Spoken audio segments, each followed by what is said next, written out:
Gotta get those FOI1 wings.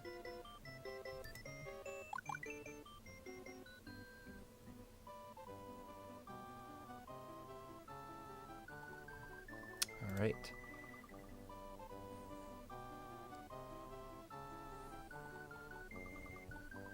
Booting into not practice cart. Both runners have readied up. Let's see how bad this delay sync is.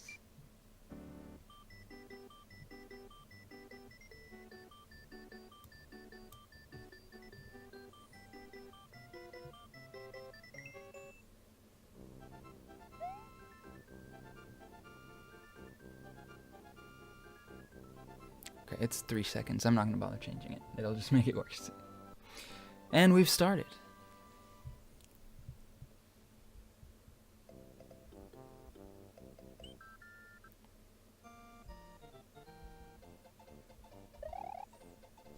So here we are, Yoshi's Island 2. Louie already losing a very small fraction of time by running off of that ledge.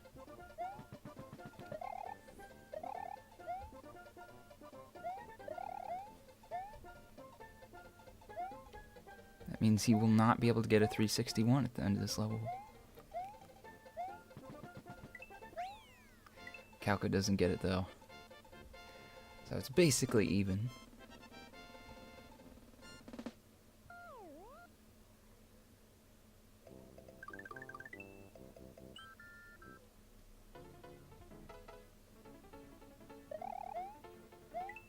He was doing some global frame manipulation there. He knew he was on a bad frame rule. He had to lose a frame.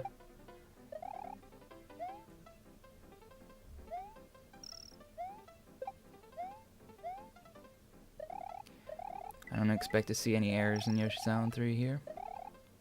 Always trips up the new runners. But since it's in World 1, you play it hundreds and hundreds of times. Both of these runners are pretty much pros at it.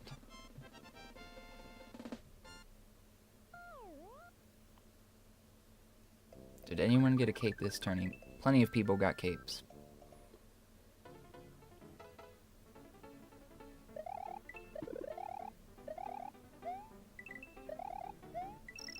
It wasn't common, but people definitely did get capes. Calco with the shell jump. Louie does not get it, so now Calco's 0.31 seconds ahead.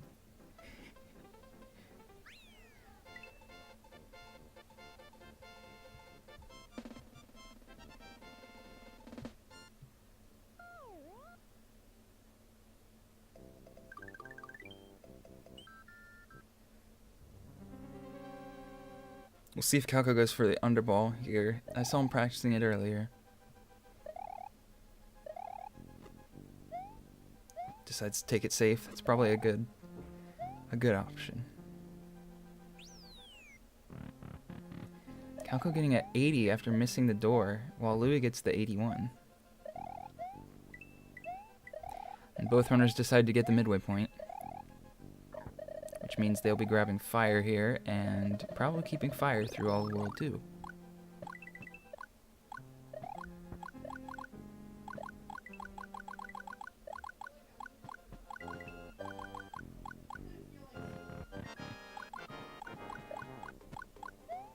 Very nice Iggy kill from Calco, and very nice kill from Louie. Gets the glitchy fall kill. I don't even know what to call that.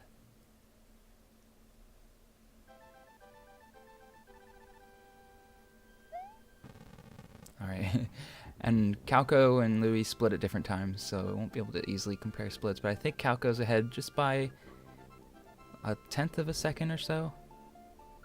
Mainly because of that shell jump.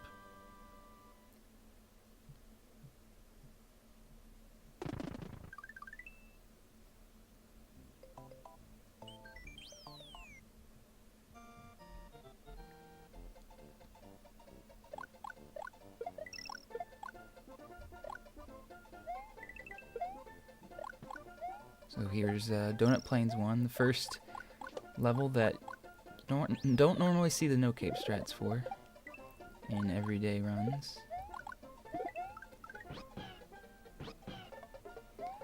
Shooting that Koopa by the Yoshi block with fire is actually not trivial because your fireballs travel ever so slightly faster than Mario. If you just shoot the guy, you're probably going to get hit. So you have to do a small turn back or let go of the run button for a few frames to ensure that you don't get hit.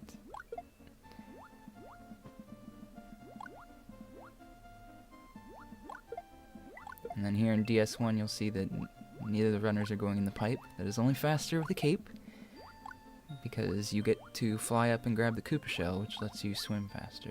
But without the cape, you can't grab it. However, you can grab these throw blocks. And immediately switched out for the P-switch, because throw blocks are a piece of junk to swim with.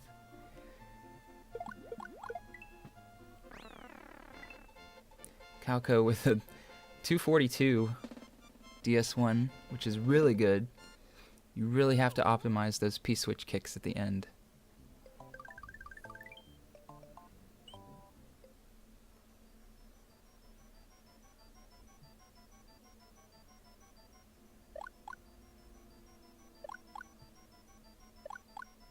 Here in Donut Ghost House, you'll see both runners jump off of Booze in order to get to the door at the top.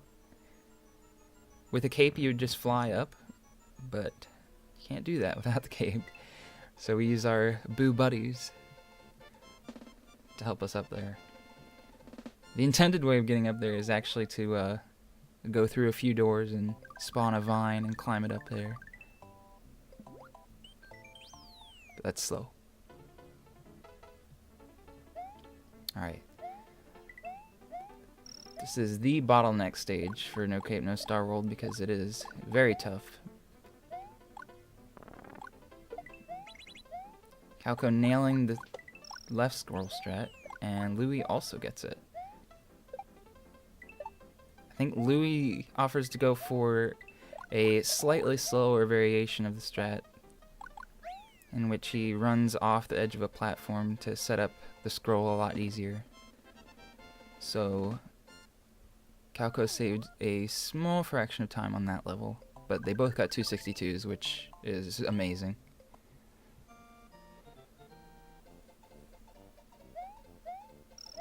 That level is not easy. And neither is DP4, especially when you enter with fire.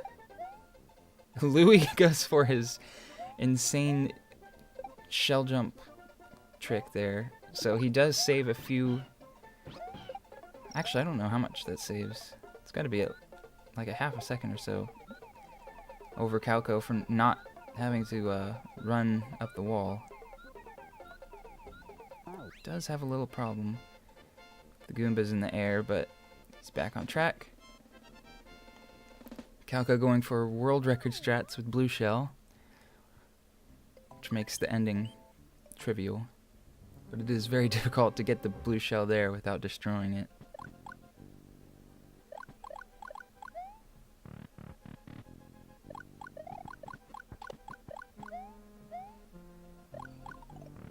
Calco with an 87-second door, which is really good. And I think Louie would have also gotten it if he had a 84 on the first door.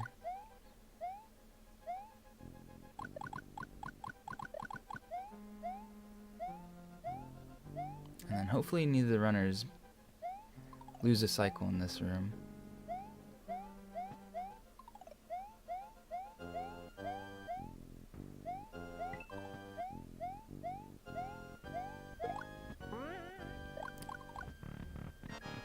Calco has a beautiful climb, and it looks like Louie did not get up there in time, and it looks like he's losing another cycle.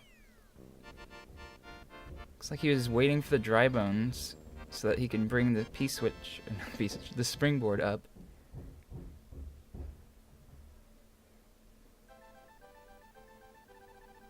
Of course, now, without that springboard, he is going to have to wait at the end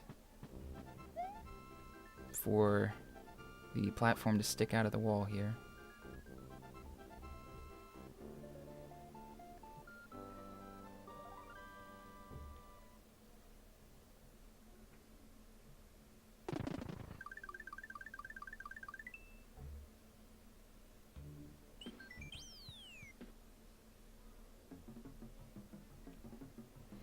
Calco had a 918 save box.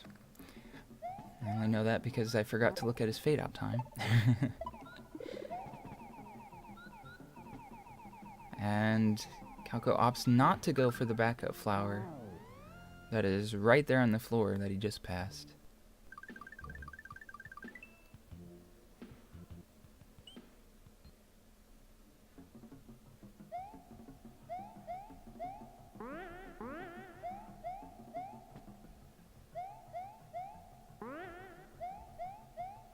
And then I completely missed Louis' save box time.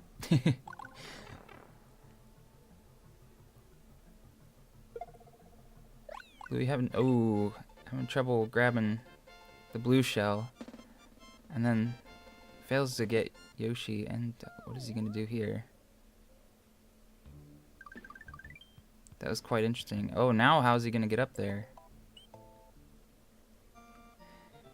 That is a good choice. Leave Yoshi behind instead of going back for the blue shell. He only saves a very small amount of time in VS1.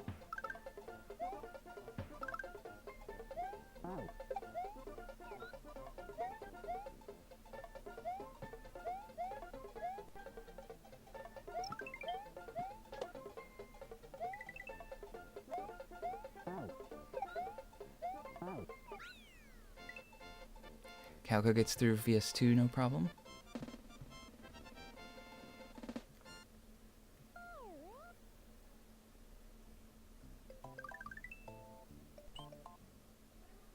Let's see how many dolphins Yoshi eats today.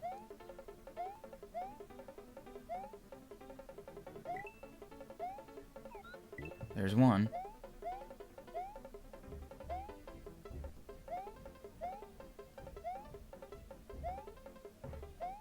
We got one Yoshi food from Calco.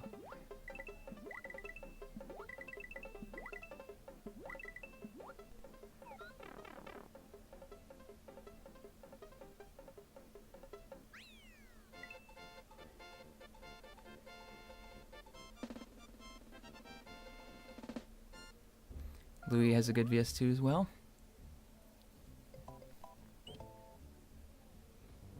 The important thing, though, is how many dolphins will he eat in the next level?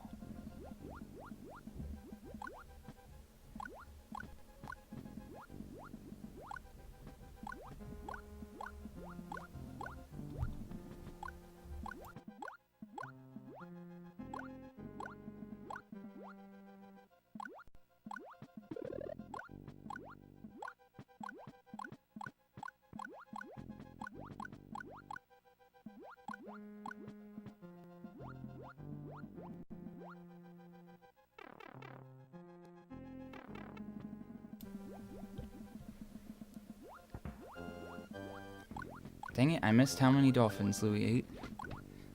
Looking at the chat, he may have eaten 2. Ooh, wow, okay. That fireball was surrounding Mario's body entirely. But I guess Fire Mario is immune to fireballs. No, the hitboxes on those fireballs that Reznor shoots are like extremely small. So you can phase through them pretty easily. And then sometimes they can hit you and you're not anywhere near them.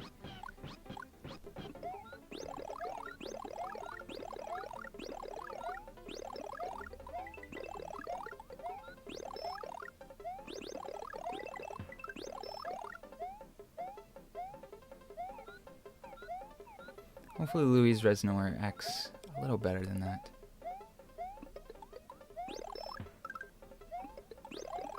Louis gets the double bony beetle. Losing a few frames there. Ooh, the fireball right to the face. That is the one fireball that actually is kind of in the way, and there's nothing you can do about that other than slowing down and taking the fight pretty slowly, which actually is probably worth it because not having fire for Ludwig loses about 12 to 14 seconds.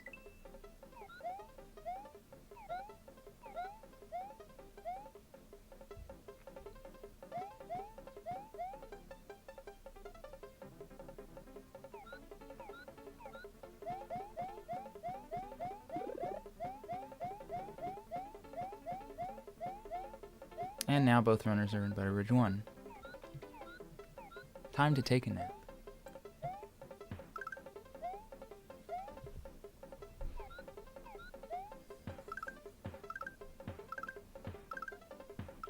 The auto-scroller is boring, but you have to pay attention because it's very easy to die or lose Yoshi. Both of which... Okay, dying loses a lot of time. Losing Yoshi doesn't lose that much time if you know what you're doing in Butterbridge 2. But for the non-experienced runner, not having Yoshi for Butterbridge 2 is very, very spooky. Because the main strat is just to grab the blue shell and fly over the second half of the level. And the second half of the level is full of these random red flying Koopas. Oh, Louis was gonna go. Oh! Oh no! Wow, that's insane. Louis was going for the vine dupe, and instead grabbed the shell while on Yoshi, which hurts Yoshi for whatever reason, and causes Yoshi to run off the side of the screen. That, I haven't seen that before. I think that's a first for this tourney.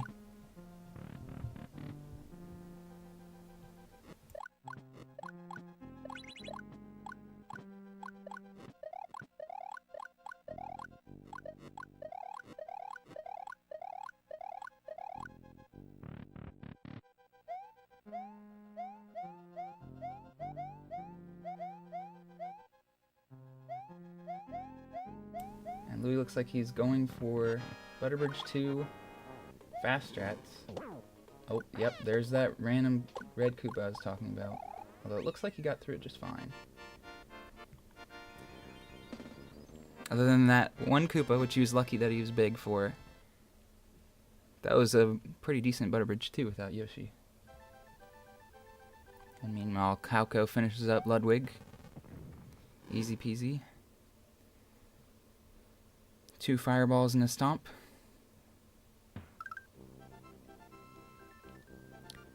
However, Louis is going to have to do this slow kill because he does not have fire. He does grab the backup mushroom.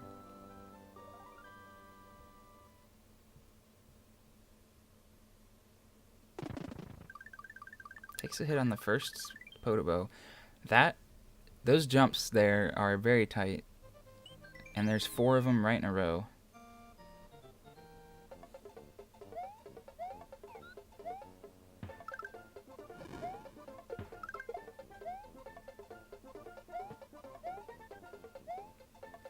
Right, and you'll see here that Louis is going to try the Ludwig cycle skip, hitting him while he's in the air to be able to hit him twice at the end. Let's see if Calco gets this orange jump, and he does. He always gets it in the tourney races. The Hammer Brothers hammers are right in the way for jumping off of that pipe. You have to get a very specific jump height to make the jump to the Hammer Brother platform without hitting any of the hammers.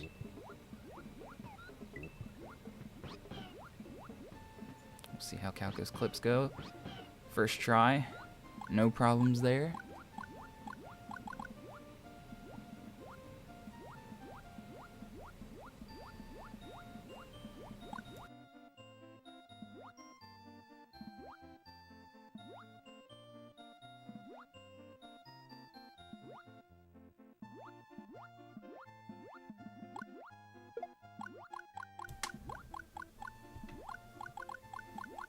Alright, Louis is grabbing his Yoshi back, and then he's going to hit the midway point and then try to grab fire, maybe?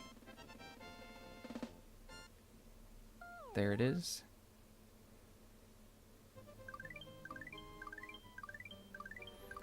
He grabbed fire there. Oh, for a second there, I thought he was actually going to go for the wings. Ooh, misses that jump. Not too bad for messing up the P-speed at the end there. Not getting the iron jump makes the ending, like, ridiculous. You got the Wiggler, which you gotta be careful because you can get hit while you're on Yoshi somehow. You got hammers falling from the sky. And then that jump there is 6 tiles high, so you can't just run and make it. Louis misses the first time. He goes for the... There we go. He missed the ledge the first time, and then he knew he had a bad subpixel, so he reset it using the quicker, not as safe method. But did get the clip the second time. Which is good, because if he missed the clip that second time, then chances are he would have had a bad subpixel. And we would have been sitting in FY2 for a lot longer than that.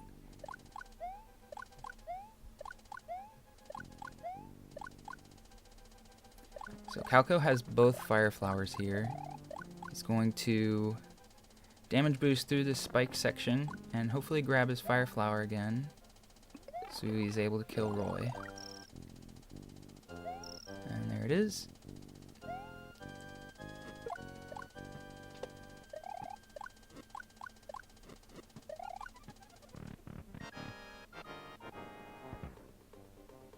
Looks like Louis tried to go for the wall jump in FY3. Did not get it. Did not even get the wall clip.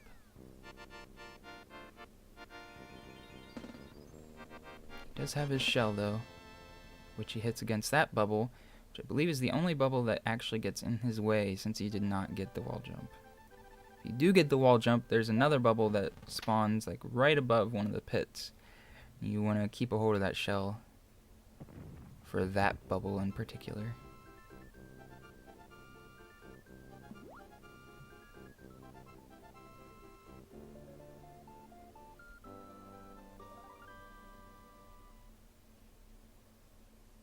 Oh yeah, GDF is right.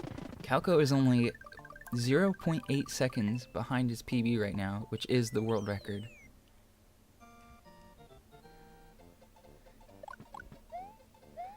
So that'll be interesting because I think Calco is going to go for more of the non-safer, slightly faster strats to try to get the world record in the grand finals race. He already got a world record during our pre-show race. Let's see if he can do it again. Alright, Louis gets the deboost through the spikes. He does not have an extra fire flower, so he will just have to kill Roy normally by jumping on him 3 times. But he did grab the mushroom because you want to be big for the ghost house coming up. And grabbing the mushroom for the deboost is faster than grabbing the mushroom at the beginning of CI1. Just a tiny bit, but it is faster. And it's easier just because you don't have to learn 2 different strats. You can just do the same old deboost you do with 2 fire. Calco gets the suicide door. There's a hole in the floor that moves right under that door, but you have a few frames to enter the door before the hole moves underneath, saving like a second. Normally when you play that safe, you just wait for the hole to move to the left of the door. But we're on world record pace, so you gotta go for all the tough strats.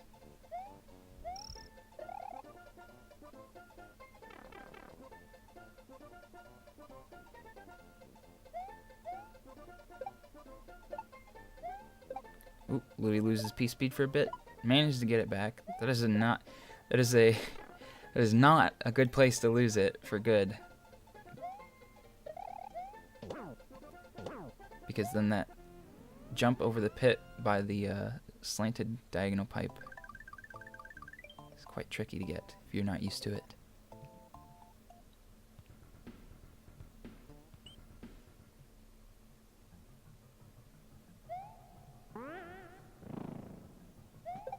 See Calco going for... Ooh. Alright. He was going for yellow strats.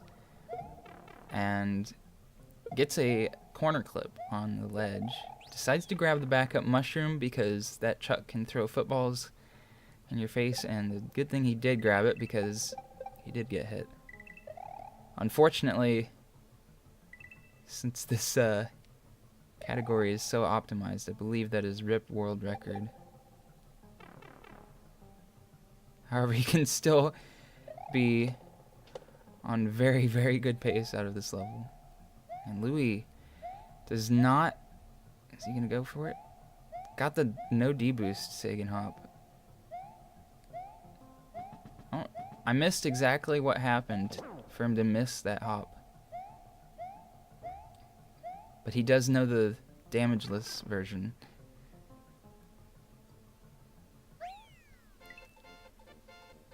Which I guess in that case was faster than going back and getting a mushroom from the block at the beginning of the room and trying again.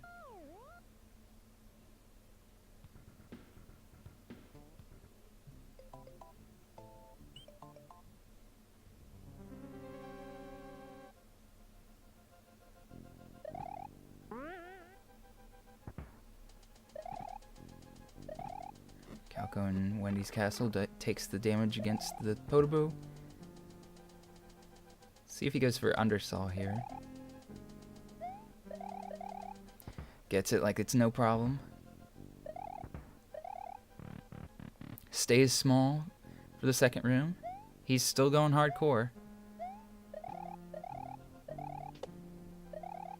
Maybe he didn't lose as much time as I thought he did in Chocolate Secret. Louis going for the much safer strat of grabbing a Buzzy Beetle shell to kill one of the Chucks.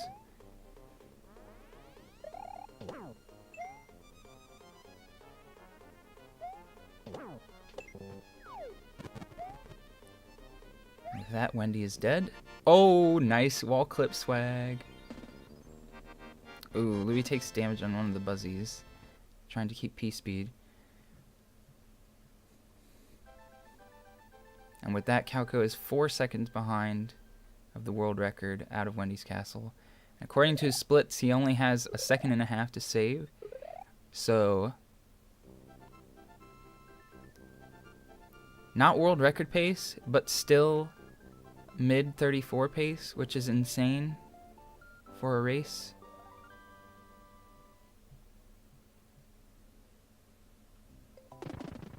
He could go for the double sandbar. Truman is correct. Don't believe he has that in his summer best. So I guess theoretically it's still possible. And he might be going for it because he's staying small going into the ghost ship. Which means he's going to be swimming through boo rings.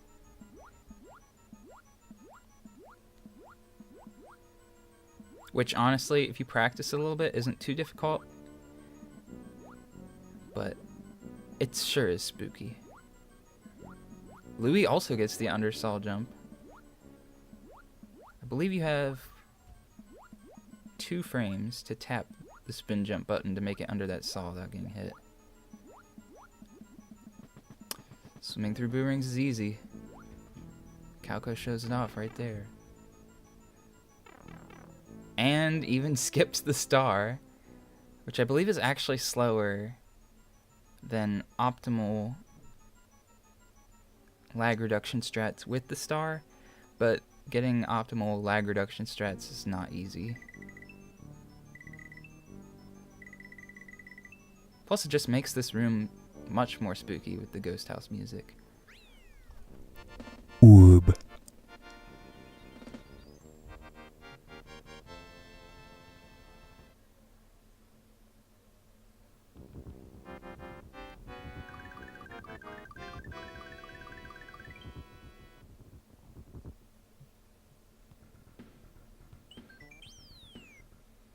Calco heading into Vob 1, where we see plenty of Calcos. Did he spin jump off that mole? I heard the spin jump sound. It looked like he just ran off the edge, though. Maybe the stream buffered like right at that instant.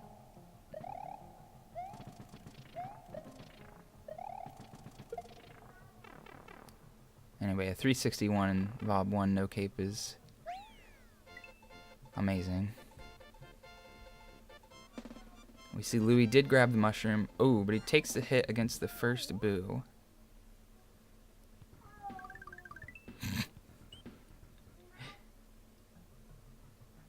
We'll see if Louis tries to swim through boo rings too, unless the only way he's getting this boo ring to despawn is if he scrolls, which he didn't.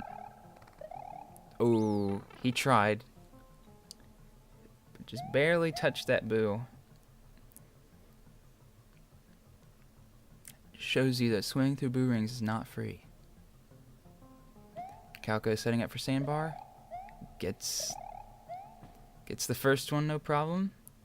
We'll see if he goes for the double. If he's going for the double, he's not going for the triple double.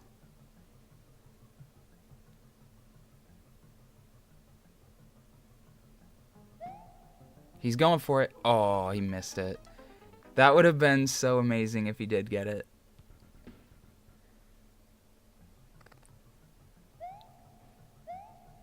That would have been insane.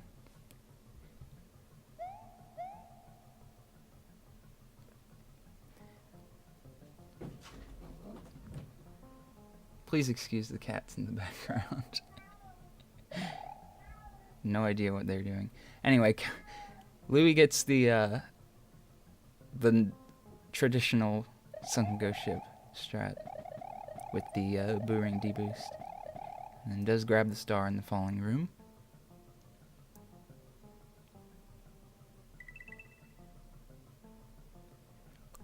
Orb.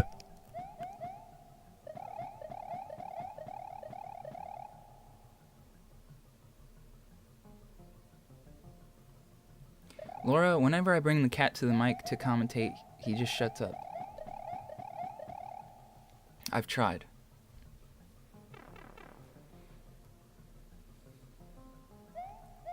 See if Calco gets the orange jump here. Gets it, no problem. That is a jump that's also 6 tiles high, which means you need a certain horizontal speed to be able to jump up there.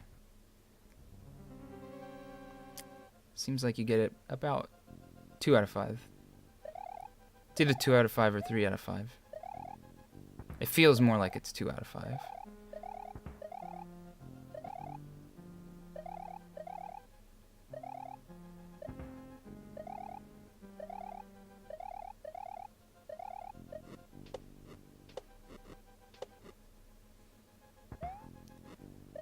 Calco gets the cycle skip in Vob Fort. This level is, honestly, it looks super spooky. It's not too bad. Wow, that's a lot of fireballs.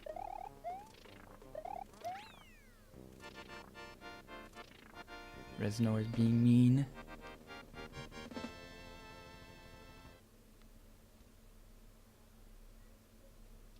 We'll see if Louis goes for sandbar.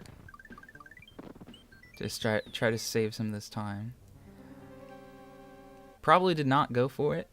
I can't say for sure because I didn't have his audio. And I guess he could have went for it and then just not, the spin jump just didn't go through.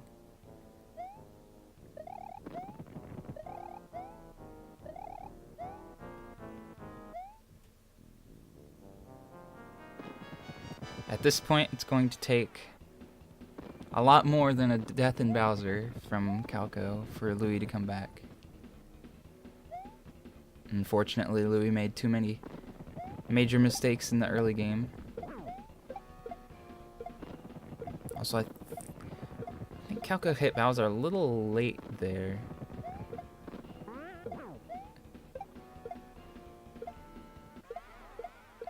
Only losing like quarter second, half second.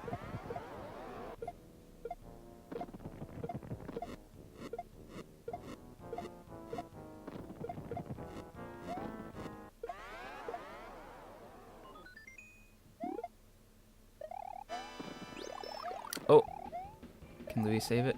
Oh, he did save it.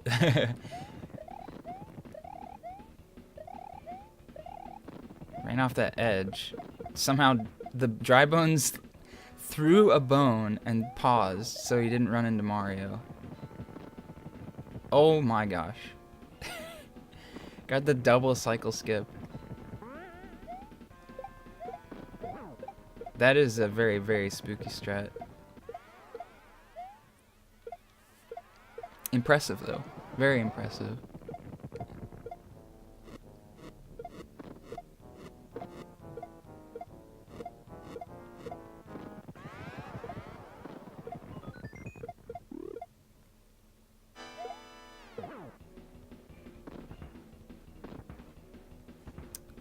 Alright, Louie in Dark Room heading into Bowser. Meanwhile, Calco on the last hit. There it is. And with that, Calco is your No Cape No Starworld tournament winner. Congratulations, Calco. Funny enough, I believe this is his worst time in the tournament. With a 35-34. Whoops, sorry about that.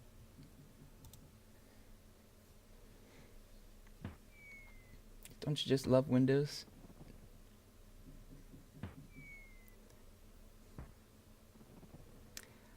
Official SRL time is at 35-36.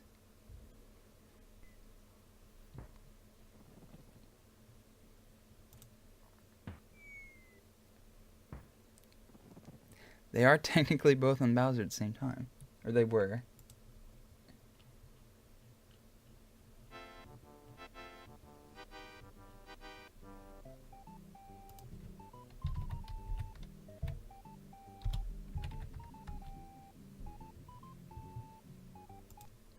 Switch audio here.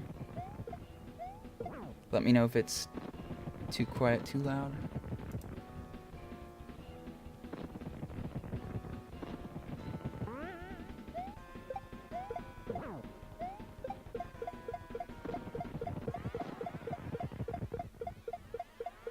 I'm curious to see if, oh no, okay, never mind.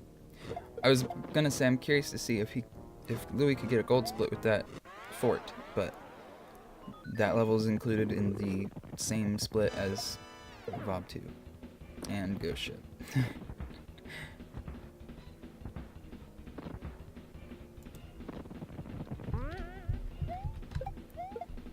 And there's the final hit. Louie finishes with a 37-34 for SRL time of 37-36. Good game.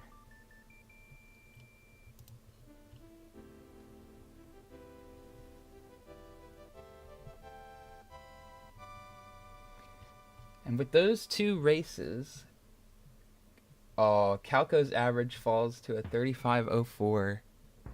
Rip the sub 35 average. And Louie's falls to a 35.55. But they're still both number 1 and number 2 for averages.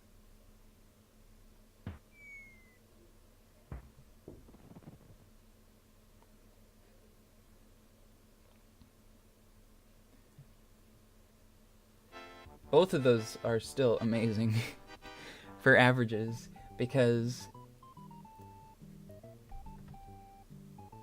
that's like an average.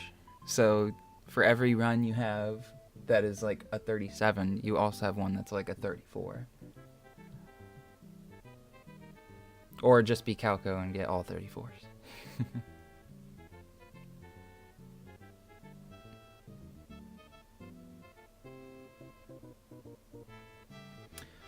All right. Let me update some stuff.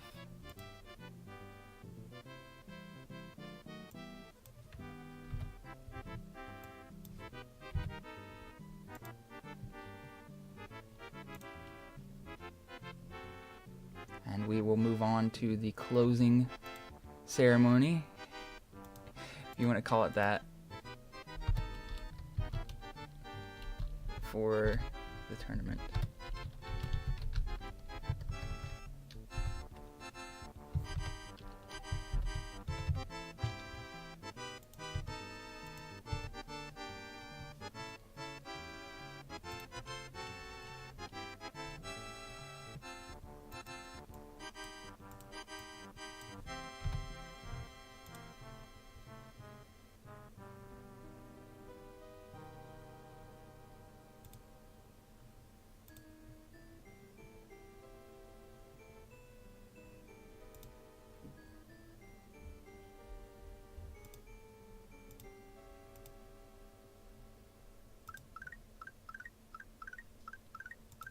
Kapow.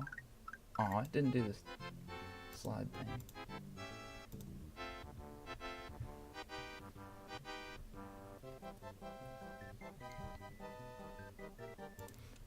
Turn on the music for a second. While I get things set up here. Really? Alright, well I guess that's appropriate for now. Listen to the credits again.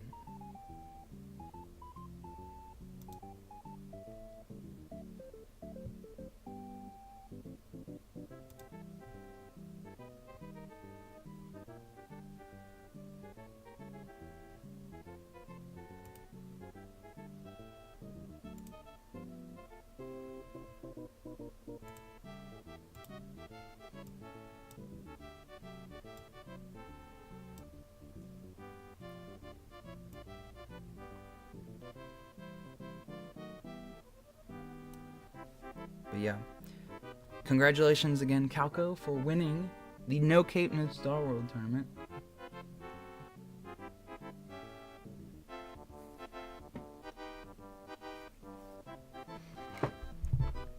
Oh, you know what? I just forgot something.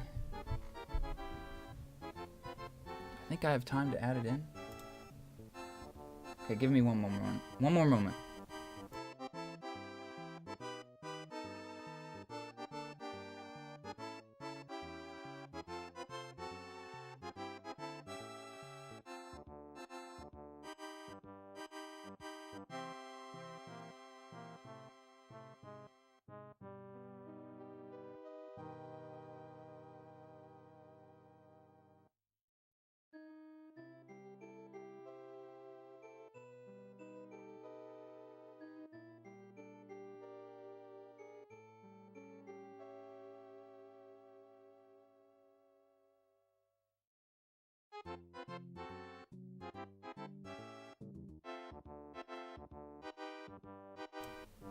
Alright, I added it.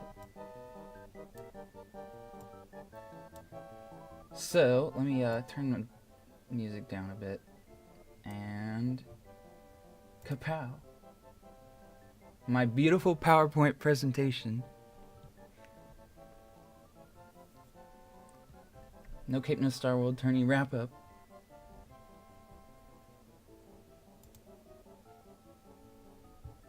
We'll get to the announcements at the end. Announcements are at the end. Awards and thank yous first. Also, I'm going to take my headphones off. I don't need that anymore.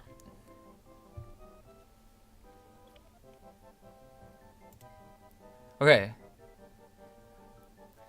I have a bunch of people that I need to say thank you for because without them, the tournament would have been a complete flop.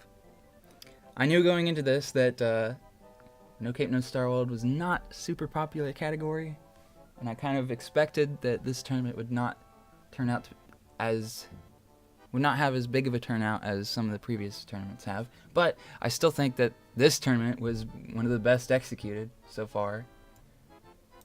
And I have a bunch of people to thank for that. So let's begin with our restreamers.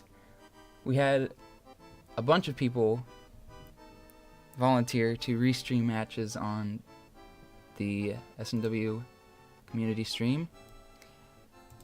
Click the button, please. Thank you.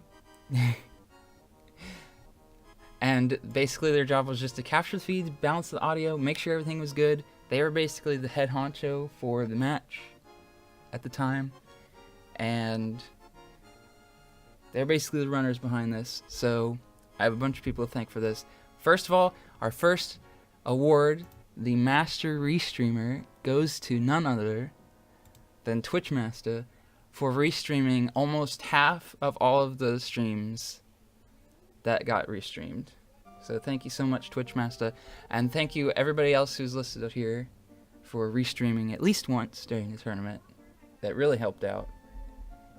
And I think everybody else who watched would like to thank you as well, because it's just a lot more fun to have a stream where you can also chat and talk about the race instead of having to set up a multi-Twitch or anything.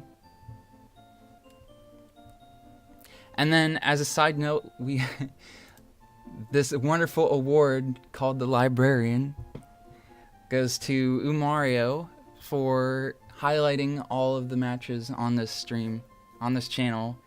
So if you ever want to go rewatch a match, it should be highlighted and on this channel. That makes this like the first actually archived tournament, which is pretty cool. All the other tourneys we've kind of been like, whatever. And then you want to go back and watch the race and it's gone because nobody highlighted it. So thank you, Umario, for highlighting all of the matches that got restreamed. You can actually go to the challenge bracket, and for any match that has a blue number next to it, you can click on that and it gives you a link to the highlight. So you can actually like find the highlights from the bracket, which is pretty cool.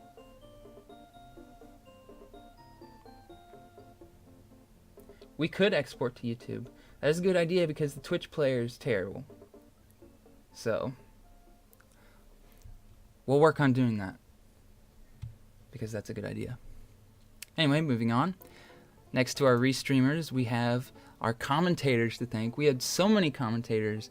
Basically, anybody who wanted to commentate a race and had a good working microphone was able to commentate if they wanted to. Just had to hop into Discord, set up a multi-Twitch to be able to see both streams at the same time, and comment away. Commentators provide commentary, what do you know? Not only that, but filling in dead air, interacting with chat, giving knowledge of the game, asking or answering questions, everything.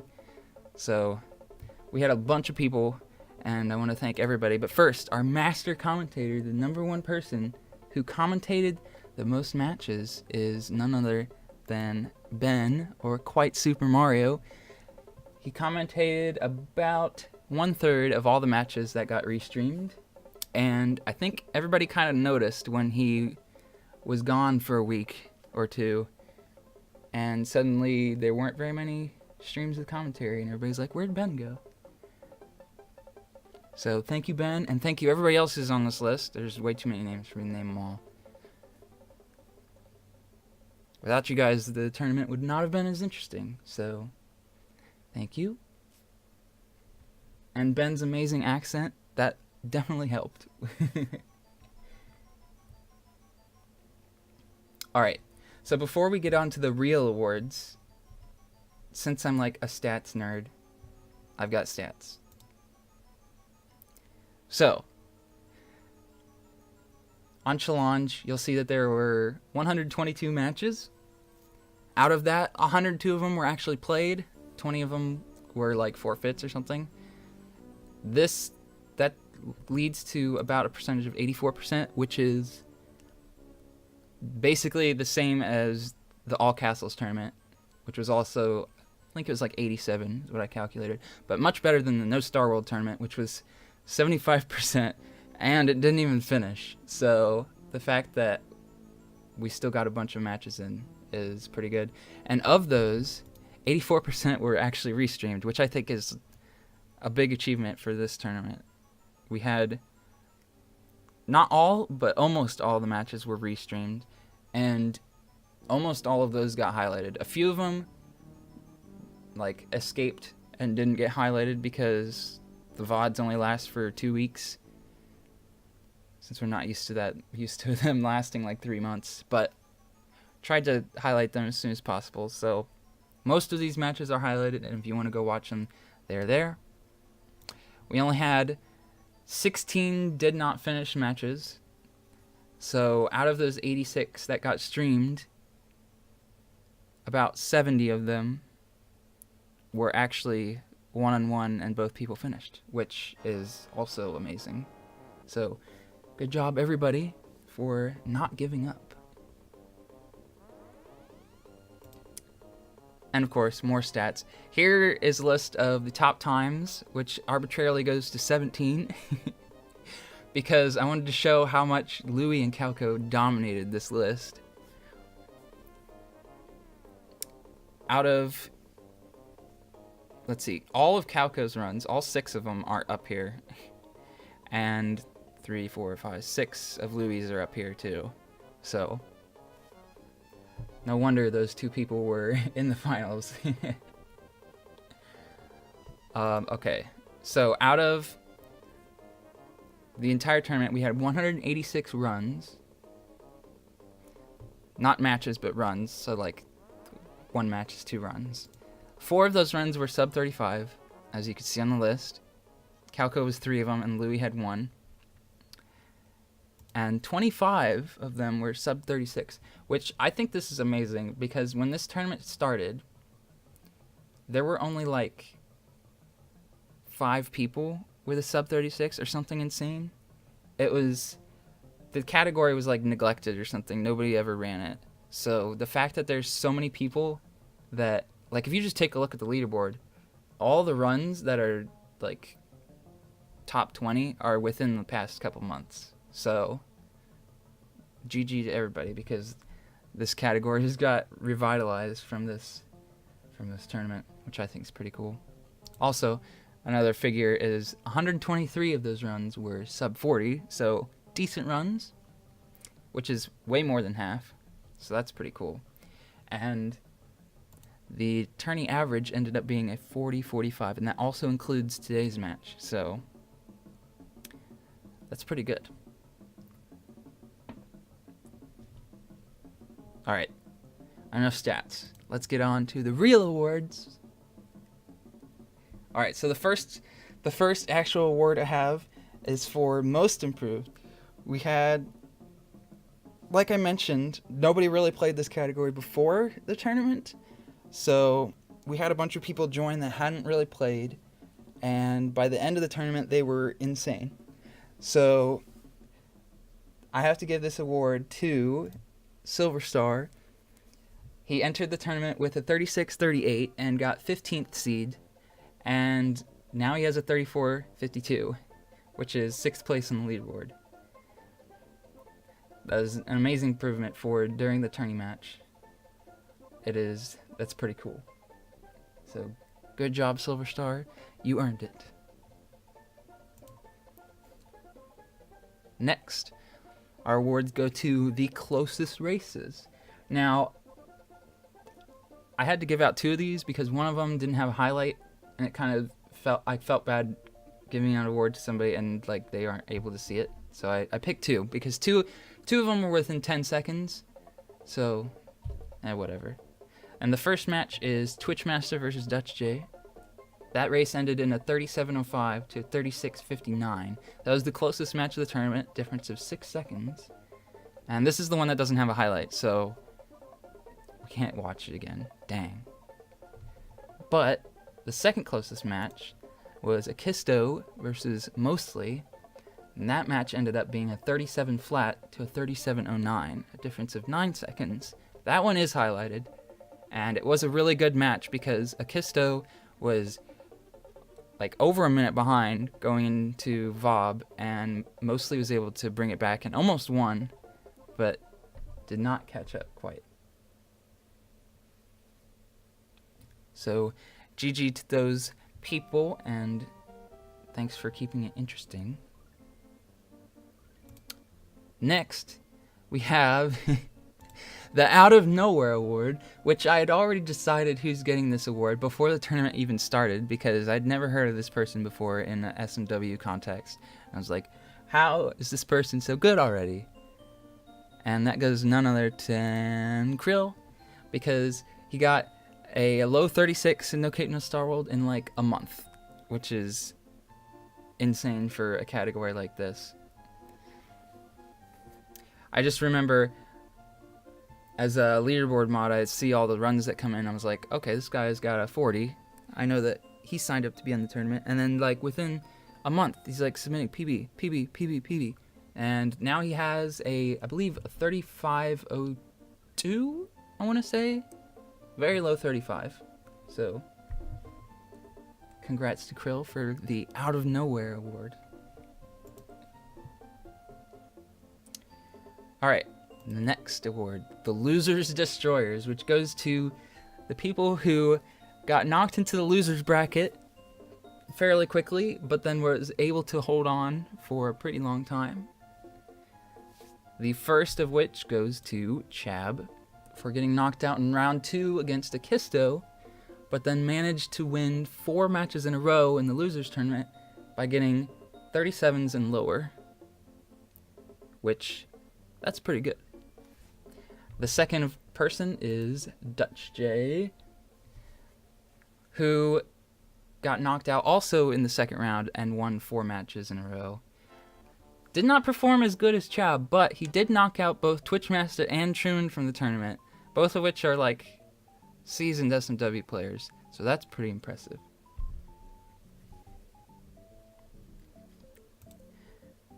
Moving on. Okay, this is the one I added right now because I forgot. The tourney prediction winner. So at the beginning of the tournament, we had one day where you could create a prediction for the winners bracket and try to guess who's going to win. And Challenge kept track of that, and the winner of that goes to Rich for getting the best prediction. He predicted 3 out of the 4 top 4, I believe. And he did pick Calco to win, which, of course, I'm pretty sure like 90% of people did. But, hey. He got the most correct. I think it was actually the 3rd round that most people tripped up because a lot of people lost. And I think Maestro losing to Silver Star also added to that because a lot of people picked Maestro. So, GG Rich for the tourney prediction win. And this is the final award. So we have all these awards for outstanding performance and amazing and everything. But we have to give out the You Tried award, which goes to the person who didn't give up and they tried their best. Maybe didn't play the best, but dang did they try. And that goes to Regen for getting an average time of 1:14.47 in the tournament. And his worst race was a 1:24.59. All that matters is that you tried and you did your best and you didn't give up, because we had a bunch of people who were on bad pace and just dot forfeit. Whatever. But you know that giving up is bad.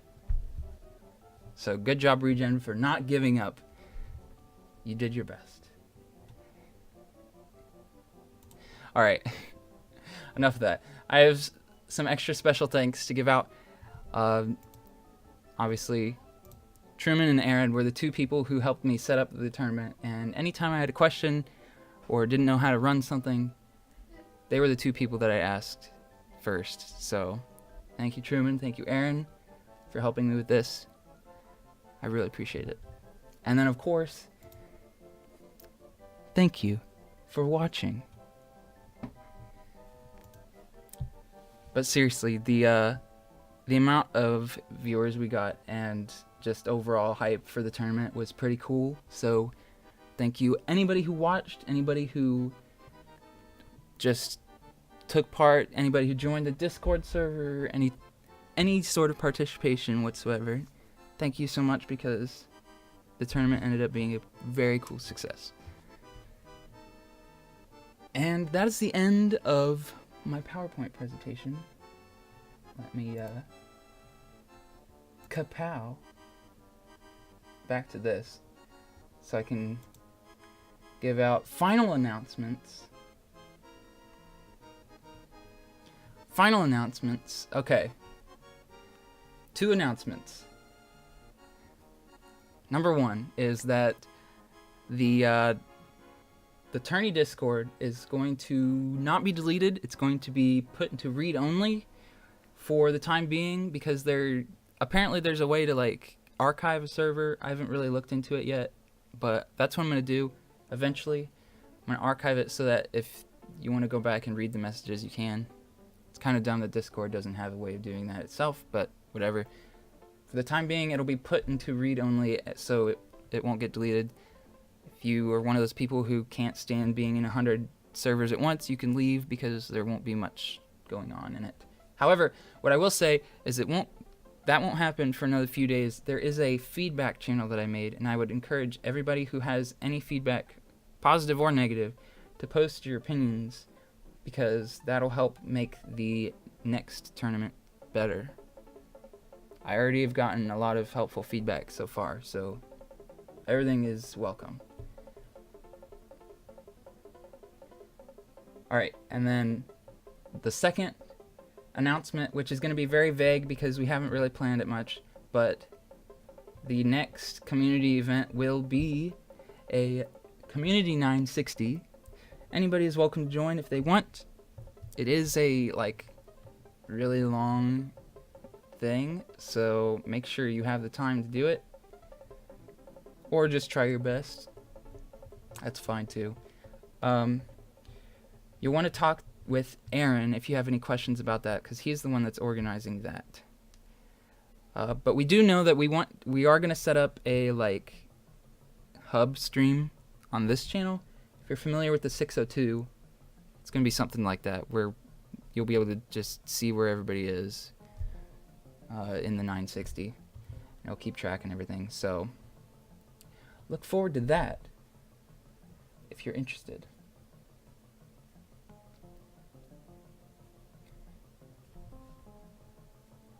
And with that, that is it. I don't know what else to say. Other than thank you again, everybody, for watching. Everybody who helped set up the tournament, all the commentators, all the restreamers, everybody. Thank you so much for making the tournament amazing. Let's find somebody to raid. Maybe.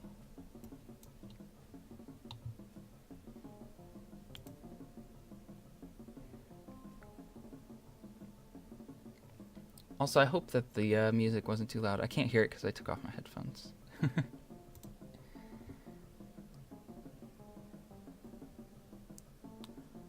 Doo-doo-boo, there is... Oh, okay. I know who we're raiding. Okay, I gotta copy and paste this one. I don't want to misspell it.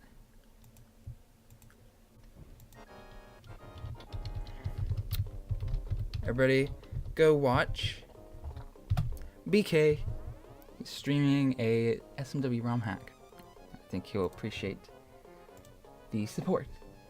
Message? I don't know. What do you want me to have the message? Heart emojis. Or emotes, if you have them. There's many hearts. That'll be the message. Anyway, thank you for watching, and have a good day or night.